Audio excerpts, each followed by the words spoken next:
So guys main ঘটনা হয়েছে আজকে আমরা সকাল পর্যন্ত জানা ছিল যে এক্সাম হইব বাট সকালে যখন পড়তাম হয়েছি তখন কল করেছে যে আমাদের এক্সাম হতো না, একটা নোটিশ আছে বাট স্কুল থেকে নোটিশ আছে না বাট বোর্ডের থেকে নোটিশ আছে এক্সাম হতো না, কারণ হচ্ছে এক্সাম ব্যান্ড পোস্টপোন করা হয়েছে। আপাতত কিছু আপৎকালীন সময় লাগা এক্সাম ব্যান্ড করেছে, কারণ আমাদের যে ক্লাস 12 অ্যান্ড ক্লাস 10-এর কোয়েশ্চেন পেপার লিক হয়ে গেছে অ্যান্ড তার কিছুক্ষণ পরে আমাদের হাতে ওই কোয়েশ্চেন পেপারটা আয়া বসে।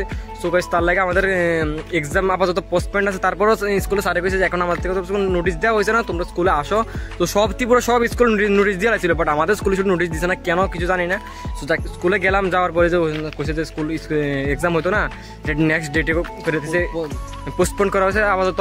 এবার নেক্সট ডেটে হইব, মানে আবার ডেট দিয়ে দিব, নেক্সট ডেটে যে এক্সামটা আছে ওইটা হইব, তারপরে একবার লাস্টে সম্ভবত বেঙ্গলি পরীক্ষাটা হইব। সো তারপর আরেকটা ইন্টারেস্টিং ঘটনা হয়েছে, এখন একটু আমরা দিকে আইলাম, একটু ঘোরাঘুরি করতাম, তো এখান থেকে একটা স্কুলের থেকে আয় বসছে আমার বাড়ির সামনে। তো এখন যাবো আমরা একটু বিশ্রামগঞ্জ রেলওয়ে স্টেশন, কারণ হয়েছে তে আমার কইতেছে যে অনেকদিন ধরে কইতেছে যে একটা ইউটিউব চ্যানেল খুলবো। সো আমি বললাম কি ভিডিও বানাবো, কইতেছে ব্লগ ভিডিও বানাবো তোর মতো নেই, তুই একলা করস, তোর সন্ধ্যে প্রায় সময় ঘুরি।